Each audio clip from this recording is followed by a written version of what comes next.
당신의 증거들은 제 기쁨이며 또한 제 조언자들입니다. 제 영혼이 흙에 붙었으니 당신의 말씀대로 저를 살게 하십시오. 제가 제 길들을 고하니 당신께서 제게 응답하셔서 당신의 규례들을 제게 가르치십시오. 당신의 법도들의 길을 저로 깨닫게 하십시오. 그러면 제가 당신의 놀라운 일들을 말할 것입니다. 제 영혼이 슬픔으로 눈물을 흘립니다. 당신의 말씀대로 저를 세우십시오. 거짓의 길을 제게서 치우시고 당신의 토라를 제게 베푸십시오. 신실함의 길을 제가 택했고 당신의 규례들을 제가 제 앞에 두었습니다. 제가 당신의 증거들에 붙었으니 여호와시여 저로 부끄럽지 않게 해주십시오. 당신께서 제 마음을 넓히시니 제가 당신 명령들의 길로 달려갈 것입니다.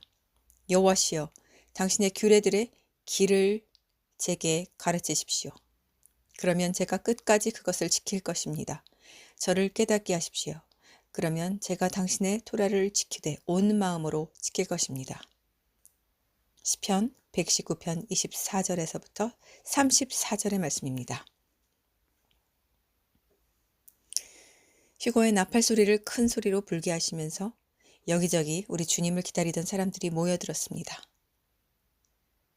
이단에 속했던 사람들도 아주 많았었고 술 마시고 담배 피며 바벨론 백성으로 살아가면서도 휴거를 애타리게 기다리는 그런 정신이 온전치 않은 사람도 있었고 또 더러운 말과 남을 저주하면서도 휴거는 또 기다리는 이런 기가 막히는 사람들도 보았습니다. 이런 이들을 제외하고 또 코비드19로 마지막 때를 알게 되어 주님의 재림으로까지 이어져 휴거를 알게 된 사람들도 있었습니다. 기존에 교회를 다니다가 교회의 죄의 심각성을 알게 돼서 교회를 나오게 되신 분들 역시 또 휴거를 알게 되며 마지막 나팔 소리를 들은 사람들은 그렇게 모두 모여들었습니다. 사람들이 글을 보면 그 사람의 영적인 상태가 드러나는데 한 번 가지고는 드러나지 않습니다. 하지만 여러 번 글이 반복되면서 이렇게 보여지면 그 사람의 영적인 상태가 나타나게 되어 있습니다. 이들 중에서 많은 이들이 어떠한 괴리감이 있었는데 그들 자신은 그것을 느끼지 못합니다. 현실 속에서 우리 주님을 알아오고 그리스도의 삶, 제자된 삶을 전혀 배우거나 또 훈련받지 못한 사람들이 이 마지막 때를 알았을 경우 또 휴거를 알았을 경우에 그들은 엄청난 괴리감에 사로잡히는데 그들의 삶이 너무나 이분법적인 삶을 살고 있는 것을 보았습니다. 이런 이분법적인 삶은 기독교계에서도 말씀 가운데서도 굉장히 위험하다고 보는 그런 삶 중에 하나인데 현실과 완전히 동떨어진 삶입니다. 예를 들면 마지막 때를 준비한다고 모든 것을 다 정리하고 산으로 들어간다든지 제가 말씀드렸듯이 산으로 들어가는 때는 따로 있습니다. 환란이 시작하고 성경에서 말한 그 때가 돼야지 마태복음 24장에 그 때가 되면 저절로 산으로 도망가야 할 때인 것을 온 인류가 알게 됩니다. 그때가 아닌 이상 우리는 하고 있는 일을 이렇게 다 내려놓고 어떠한 앞에 어떤 대비책도 없이 그렇게 마냥 주님을 기다린다고 하늘만 보면서 넋놓고 산으로 올라가서 살 수는 없습니다. 이것은 굉장히 이분법적인 삶이고 제자된 삶이 아닙니다. 성경과 동떨어진 삶입니다. 그럴 것 같으면 예수님이 왜 그 제자들과 함께 바리새인들의 그 모욕과 조롱과 핍박과 침뱉음을 받으며 이 세상에 함께 거하셨겠습니까? 제자들만 불러서 저 높은 산에 올라가서 편하게 양육하고 거룩하고 깨끗한 진리들을 잘 가르쳐 주면서 훈련시켜서 제자들을 또 이 세상에 내보내면 그만입니다. 하지만 주님은 이 땅에서 우리 인간이 겪어야 할 모든 것들을 다 겪으셨고 제자들도 마찬가지였습니다. 우리는 그 삶을 반드시 살아내야 합니다. 그 삶 안에서 내 믿음과 신앙과 내 키가 증명이 되기 때문입니다. 사람들 앞에서, 세상 앞에서 피하지 않을 때 내 믿음의 분량이 얼마나 자랐는지 나 자신도 알게 되고 사람들도 알게 됩니다. 이 마지막 때를 아는 사람들의 특성이, 고백은 참으로 아름답습니다. 그런데 이들을 깊이 알아나가게 되면 굉장히 이상한 삶을 살고 있는 것을 보는데, 이 괴리감은 어디서 오는 것인가? 어떻게 이렇게 양면성을 띨 수 있는가? 바로 이유는 이것입니다. 이들의 특징은 한 번도 주님과의 신뢰 관계를 삶에서 오랜 시간 동안 증명해온 사람들이 아니었습니다. 그래서 겉으로 드러나는 말은 어디서 들은 것도 있고 본 것도 있고 하여 매우 그럴듯하고 또 오래된 신자처럼 느껴지나 많은 부분이 스스로가 만들어낸 허상과 허울들이라는 것을 보게 되었습니다.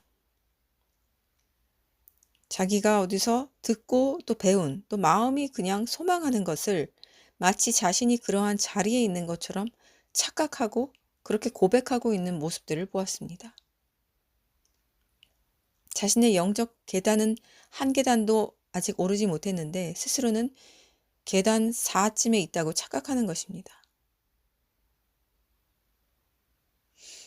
제 삶을 잠시 돌아보자면 제가 가장 이 시점에서 감사드리는 것은, 그래도 이 교회의 깊은 타락 중에 이 배도의 시간에 태어나지 않고 그래도 한국 교회가 성령의 기름 부음을 받고 한창 뜨거워지고 은혜 받고 성장하고 세워질 때 그래도 태어나고 제가 10대를 지나온 것입니다. 작은 교회, 큰 교회 생활도 해보고 중학교 1학년 때부터 각종 많은 달란트의 자리도 있어보고 기도의 자리, 부흥의 자리, 예배의 자리, 그 부흥의 현장과 뜨거운 그 자리, 또 선교의 현장도 그렇게 경험해 볼 수 있는 그런 자리들, 기회들이 있었던 것이 참으로 감사합니다. 이를 통하여 교회 공동체 안의 질서와 그 안에서 운행하시는 성령님의 방법을 배울 수 있었고, 또 책임이 필요한 각각의 사역의 자리에도 있어 봄으로써 그 자리의 무게와 책임성을 또 배우게 되었습니다. 그런 공동체를 통해 양을 먹이시는 우리 주님의 마음 또한 배울 수가 있었습니다. 이런 훈련의 자리, 사역의 자리에 있었을 때 주님이 제게 가르쳐 주신 가장 귀한 한 가지가 있었는데, 바로 감정에 의해 오르락 내리락거리지 않는 의지에 관한 것이었습니다.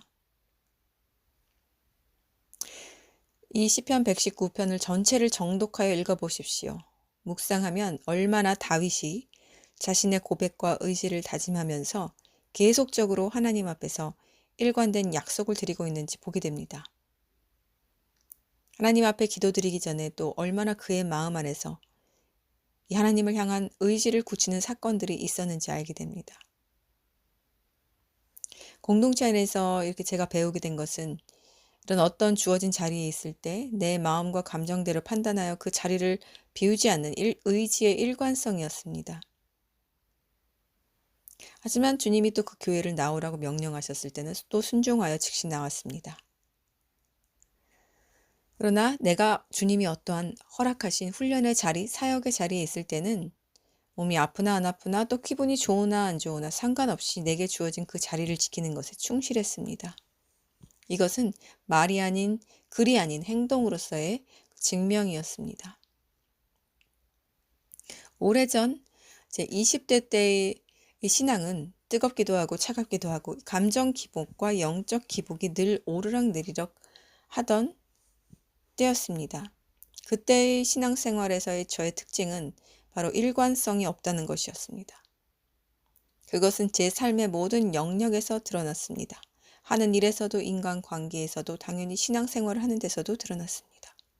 그러한 삶에는 늘 사탄의 시험이 틈탔고 저는 바람에 나는 겨와 같이 열매가 없었으며 결국 그러던 중 하나님이 응답하지 않은 결혼까지 분별력 없이 하게 되었습니다. 바로 의지의 상태가 온전치 못했기 때문에 일어난 이 돌이킬 수 없는 결과였습니다. 이것은 감정에 의지한 신앙을 가지고 있었다는 증거입니다. 그 안에 영적인 내성과 이성과 분별력과 강인함은 전혀 자라나지 못했다는 것의 증거였습니다. 감정에 초점을 맞춘 이 잘못된 신앙, 허황된 풍성 같은 이런 가짜 은혜를 붙잡고 있었던 것입니다.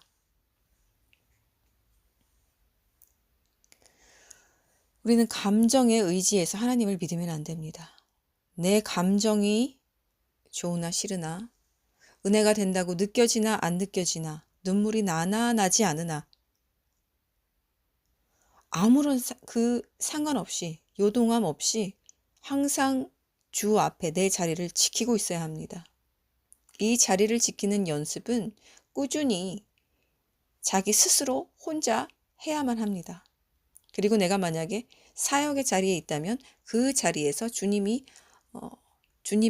응답하심이 있을 때까지 허락하심이 있을 때는 절대로 그 자리를 이탈하면 안 됩니다. 물론 지금은 상황이 다르죠. 이미 교회가 우상의 전이 되었으니까요. 이것은 나 자신을 쳐서 복종시켜서 훈련하는 것인데 제가 지금 시작한 수요일, 토요일 밤 10시 중보기도 팀과의 기도가 그러한 자리 중에 하나입니다. 매일 시간을 쪼개서 하나님 앞에 드리는 것은 너무나 귀합니다. 이 자리를 지킨다는 것은 곧 내 의지를 일관되게 주님 앞에 계속 제사로 제물로 흠양하여 바친다는 것입니다. 돈이야 쉽게 내가 돈이 있다면 어딘가 내가 원하는 곳에 골라서 헌금하기는 매우 쉽습니다. 하지만 시간을 일정하게 날마다 조금씩 쪼개서 정확하게 지키며 그렇게 주님 앞에 드리는 것은 쉽지 않습니다. 다니엘이 이것을 우리에게 본보기로 보여줍니다. 다니엘은 철저하게 시간을 구별해서 하나님 앞에 드렸던 사람입니다. 그리고 하나님은 하늘의 문을 여셔서 모든 마지막 계시를 그 구약시대의 다니엘에게 쏟아부어 주셨습니다.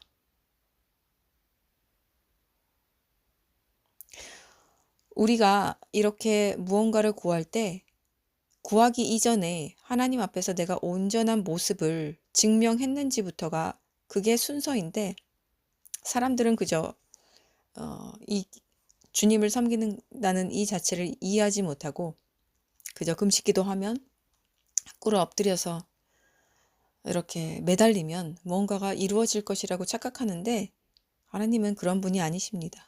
정확하게 저울처럼 인간의 마음과 과거, 현재, 미래 모든 것을 아시는 하나님께서 그 사람의 중심을 달아보십니다. 그 사람의 중심이 온전히 하나님 앞에 우리 주님 앞에 정말로 혼을 다하여 마음을 다하여 모든 영혼을 바쳐서 앉아서 꿇어 앉아 구하고 또 받을 준비가 되어 있는지를 먼저 보십니다. 그것은 그 사람의 일관적인 생활 태도, 일관적인 그 믿음, 그것을 먼저 체크하신다는 것입니다.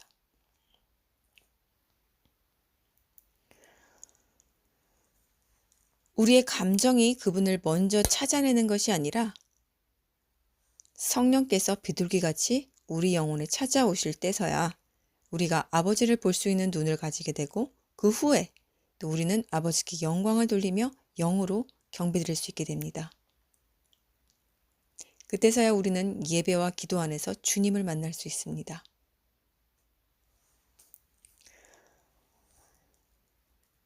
모든 지금 교회에서 부르는 CCM들이 이전과는 매우 다른데 이전에는 하나님의 영광, 우리 주님의 높으심을 경배드리고 찬양하고 높여드리는 그런 거룩한 찬양이 가사가 참 많았습니다.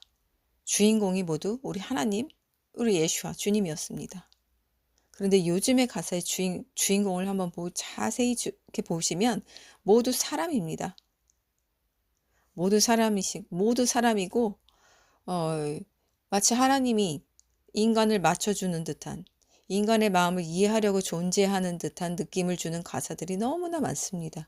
그리고 이것들의 가락은 마치 가요처럼 사람의 마음을 적시고 흔들리게 하고 움직이고 또 슬프게 하고 감동을 줍니다.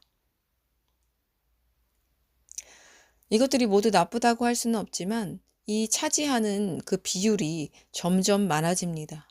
하나님을 대신하는 이 인간이 주인공이 된 어느샌가 자리가 슬쩍 바뀐 이 무대를 봅니다. 그래서 하나님의 영광을 위해 정말 내가 그 거룩함에 그 경외감에 감탄하며 찬양을 드리기보다는 내가 힘들어서 내가 낙심해서 나를 위로해주고 나를 위해 기도해주는 사람들, 성령님, 뭔가 여기에 사람들이 포커스를 맞추는 것을 봅니다. 물론 우리에게 감정을 주신 이께서 그것을 제거하신 후에 우리와 교제하는 것은 아닙니다. 하지만 성령의 역사와 일하심은 인간의 감정과는 무관하게 일어납니다. 인간의 감정은 시시때때로 변하고 그 특징은 성령의 통치를 받지 않으면 아주 자연스럽게 자아를 향합니다. 이렇듯 인간의 감정과 초점은 모두 자를 향하지만 성령의 감정은 모두 아버지 하나님을 향합니다. 아버지 하나님은 인간과 같은 이런 움직이고 요동하는 감정에 따라 움직이시는 분이 아니라 요동없고 변함없는 단 하나의 성품, 거대하고 큰 사랑으로만 운행하시고 움직이시는 분이십니다. 마태복음 16장 24절입니다. 그때 예수와께서 그의 제자들에게 말씀하셨다. 만일 어떤 사람이 나를 따라오려거든 자기를 부인하고 자기 십자가를 지고 나를 따르라. 여기서 자기를 부인하는 것이 첫 번째 예수님을 따르는 조건입니다. 이것은 자신의 의지로 하는 것입니다. 그러면 믿음의 증명은 무엇으로 합니까?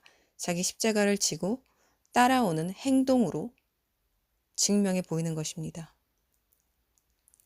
의지가 깊이 심어지면 이제 그것이 깊숙한 뿌리를 내려서 이제 행동으로까지 결실을 맺어질 수 있는 열매가 맺어지는데 이는 시간이 걸립니다. 첫 번째는 의지입니다.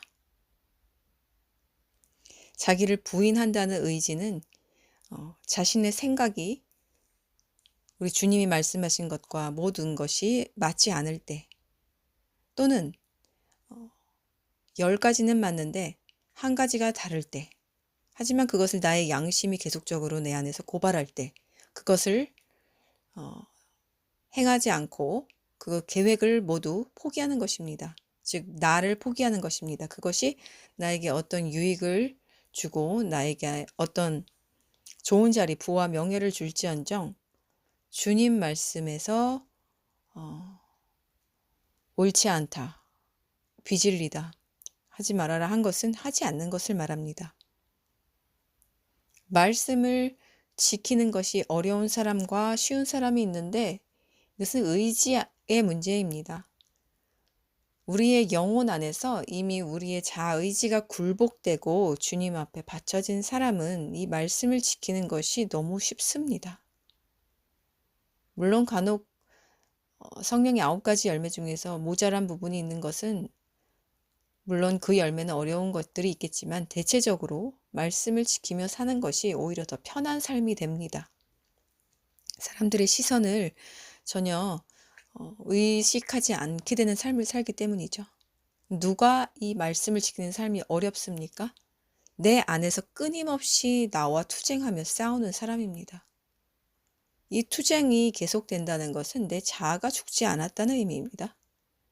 내가 여전히 내 원하는 것을 고래고래 내 안에서 주님 앞에서 소리치며 땡깡 부리고 있다는 것이죠. 그런 사람은 행동으로 순종하기까지 매우 시간이 걸리고 또 순종을 한다 해도 그 안에서 굴복되지 않은 의지가 아직 남아있기 때문에 그 후에 주님 앞에 기쁨을 드리는 삶을 계속적으로 살아내기가 쉽지 않습니다.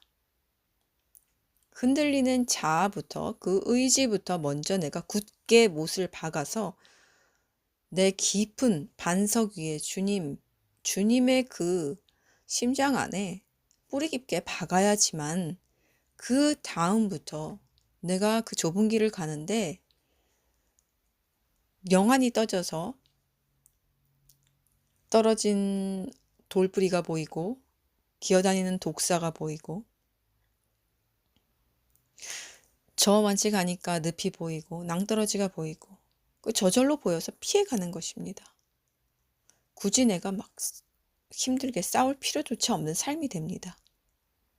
그런 것들은 피해가고 주님이 가라고 한 길로만 가게 되면 열매는 성령님이 저절로 맺어주십니다.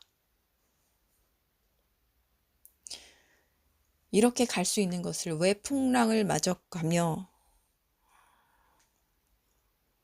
그렇게 다퉈가며 힘들게 가느냐? 안에서 굴복되지 않은 나의 의지의 문제이기 때문입니다. 이렇게 의지가 굴복되지 않은 사람은 하나님과 절대 화평할 수 없습니다. 하지만 이런 사람은 사람과 화평합니다. 이 의지는 항상 나에게 향한 의지는 곧 세상 밖으로 사람과 화평하기 위해 애쓰기 때문입니다. 그러나 하나님과 먼저 화평하고자 하는 사람은 사람들과 화평하지 못할 관계와 그런 상황과 처지들이 매우 많이 놓여지게 됩니다. 그것들을 한번 정복하고 나아갈 때마다 사람과의 관계가 끊어질 수도 있습니다. 나의 처지가 뒤바뀔 수도 있습니다. 나에게 손해가 올 수도 있습니다. 욕을 먹을 수도 있습니다. 하지만 하나님의 영광이 드러나는 삶을 살게 되는 것입니다. 하늘에서는 영광이요, 땅에서는 이 악한 영들의 패배가 이루어지는 삶입니다. 자기 의지를 굴복시킨 사람에게는 사탄이 찾아오지 않습니다.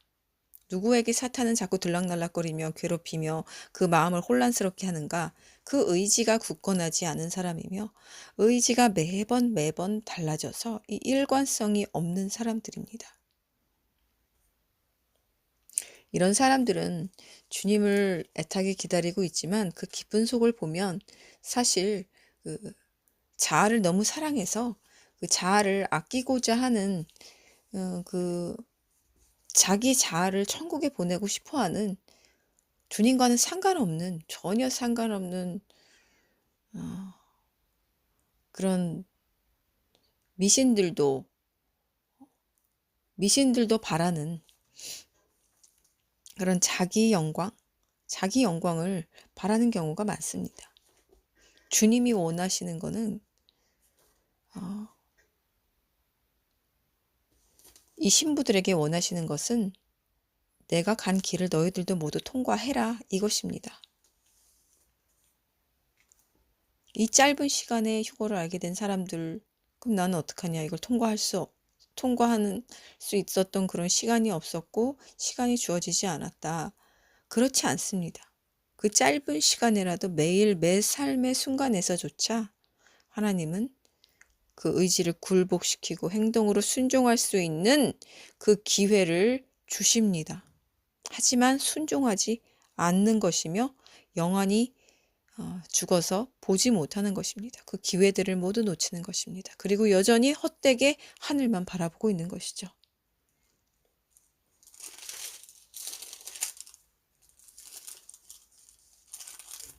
이 의지의 문제에 대해서도 마태복음 18장 8절에서 말씀하십니다. 만일 내 손이나 내 발이 너를 넘어지게 하거든 그것을 잘라서 던져버려라.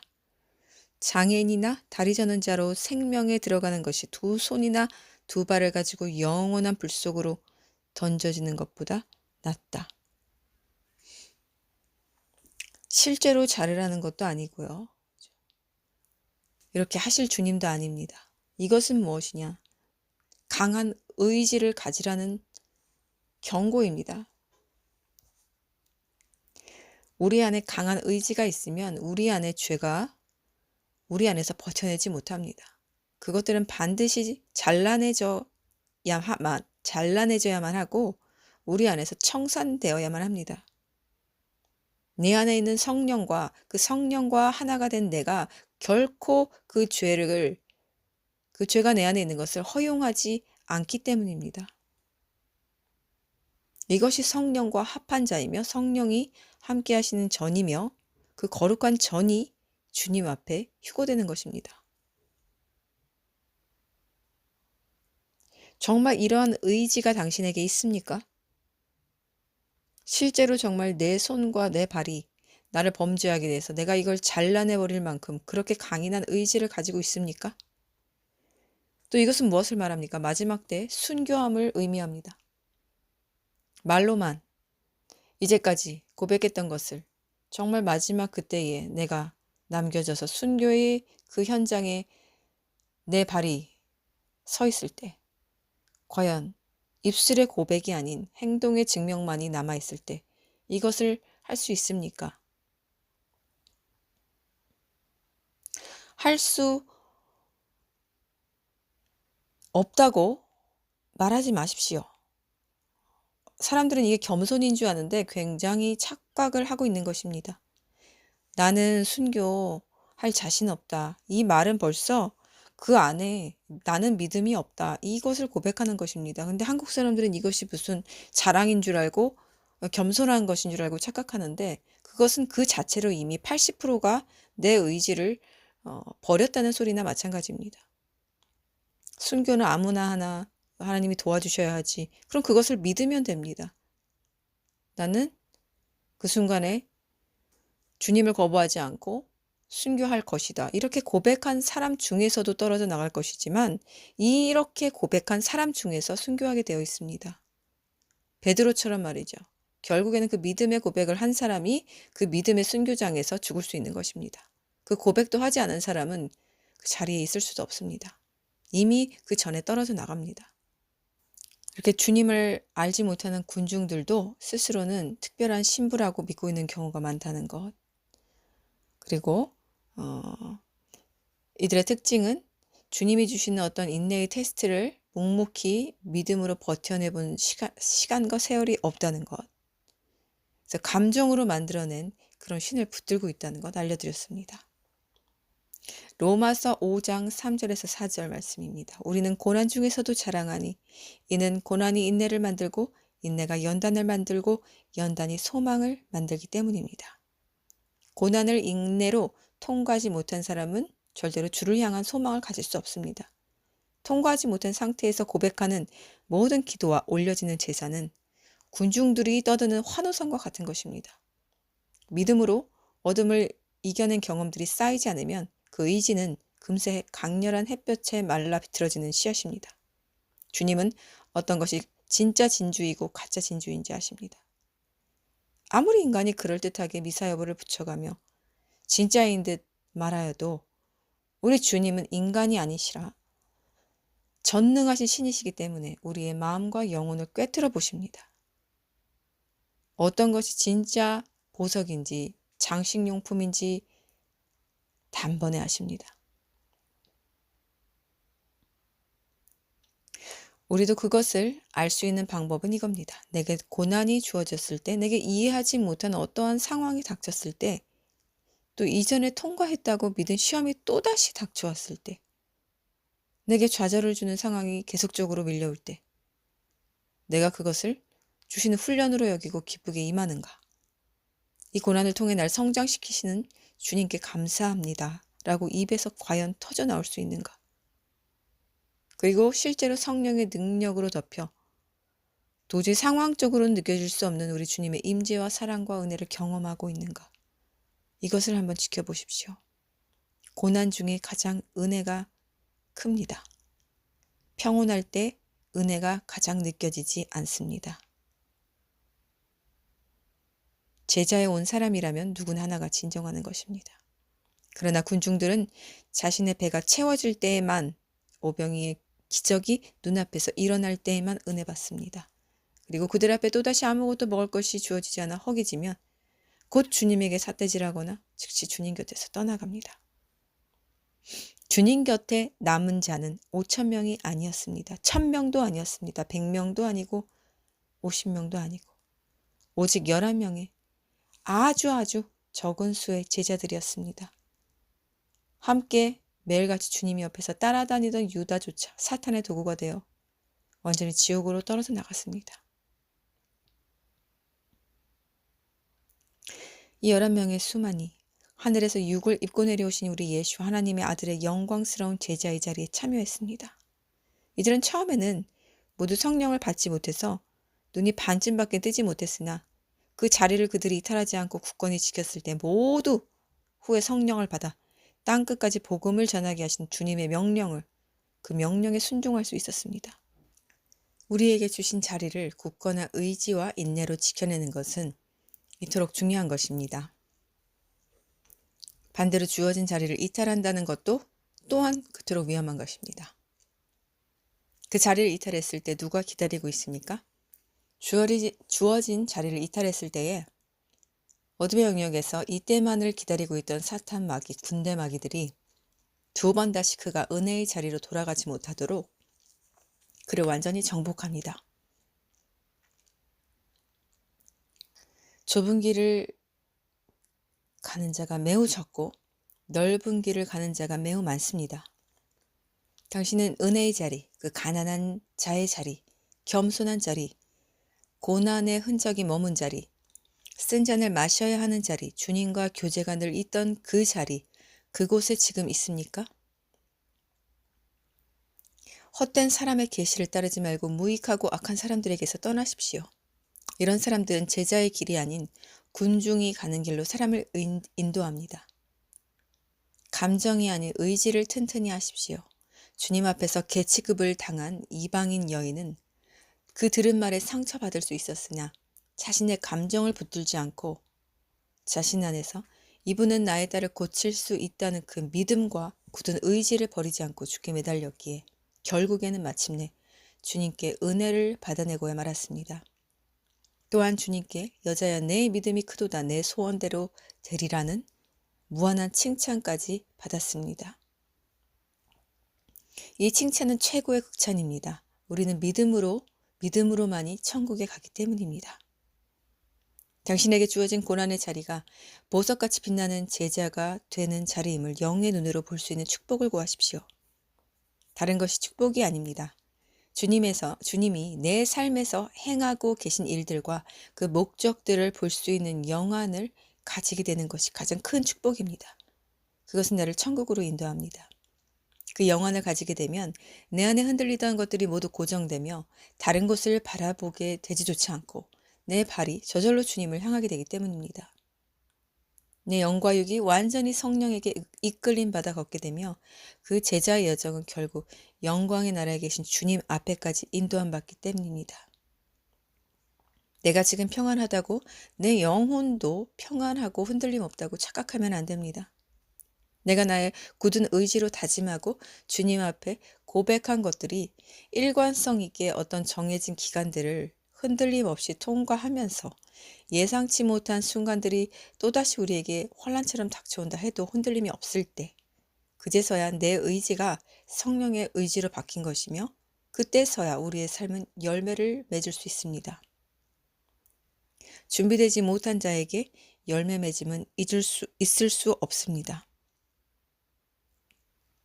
준비되지 못한 자에게 열매 맺음이란 없습니다. 과일이 익어야만 사람이 먹을 수 있습니다. 설익은 열매나 과일은 배탈을 일으킵니다. 과일이나 열매가 있기 위해선 뜨거운 햇볕과 비바람을 견뎌내는 인내의 시간이 반드시 필요합니다. 그렇지 못하고 가지에서 떨어져 나간다면 그저 썩어버리는 또 한낱 새들의 요깃거리밖에 되지 못할 것입니다. 여기서 새들이란 사탄을 상징합니다. 신실함의 길을 제가 택했고 당신의 법규들을 제가 제 앞에 두었습니다. 이 30절에서 누가 신실함을 택했습니까? 바로 나입니다. 누가 주의 법들을 자신 앞에 두었습니까? 나 자신입니다. 우리의 자유의지가 주님을 먼저 택한 후에야 정식적으로 그 다음 우리가 원하는 것들을 하나님께 요청할 수 있습니다. 내 삶이 주님께 향하고 신실함, 즉 변치 않는 믿음을 지킬 것을 택하고 나서야만 우리는 주님 앞에서 그 다음 우리가 원하는 영의 것들을 요청할 수 있습니다. 이런 사람이 주께 요청하고 부탁하는 것이 대체 무엇입니까? 바로 이것입니다. 당신의 규례들의 길을 제게 가르치십시오. 주님의 법도와 규례들 안에 그 진리의 말씀들을 깨달을 수 있도록 도와달라는 이 기도를 하게 됩니다. 육의 기도가 아닌 영의 기도입니다. 이것이 바로 주님의 제자가 원하는 삶이며 제자가 원하는 주께 대한 요청입니다. 그리고 주님 앞에서 그 규례들 안에서 순종하며 지키고 살 것을 다짐하고 고백드리게 됩니다. 그것만이 제자의 기쁨이며 그가 살아가는 모든 목적이기 때문입니다. 신실함. 이것은 의지의 일관성의 다른 말로서 우리 하나님은 변함이 없으신 신실하신 하나님이며 그를 따르려고 좁은 길을 나선 사람들의 첫 번째 관문이 바로 이 신실함, 의지를 흔들림 없이 드리는 것입니다. 이것으로 믿음의 여정은 출발하고 마지막도 이 신실함으로 끝맺음하게 됩니다.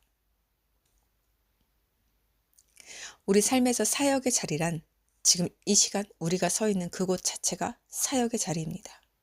만나는 사람, 내게 주어지는 시간, 그 속에서 일어나는 모든 일들, 하는 이야기들, 벌어지는 아주 작은 사건들마다 하나님은 우리의 입술의 고백과 행동을 귀 기울여 듣고 계시며 그 고백이 우리의 삶 속에서 감정과 상관없이 행동으로 일관성 있게 주님을 나타내는지를 지켜보고 계십니다. 행동이 수반되지 않는 고백은 주께 그만하십시오. 주님을 사랑한다고 하면 당신이 제자라면 그 사랑을 이제는 주님 앞에 증명해 보이십시오. 그것이 바로 당신이 군중이 아닌 제자라는 사실을 나타내주며 거짓 신부가 아닌 진짜 신부임을 나타내 보여주는 것입니다.